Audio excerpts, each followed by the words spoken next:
ആദിത്യമോനും അതിഥിമോളും തൃശ്ശൂരി ട്രെയിനില് പോയി തൃശ്ശൂരി ട്രെയിനില് പോയി അവിടെ ഗൂഡ്സ് ട്രെയിനിന് ആദ്യം കണ്ടത് യാര് ആദ്യം കണ്ടത് യാര്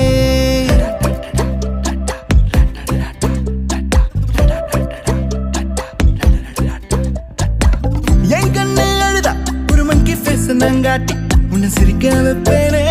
என் தங்க மகனே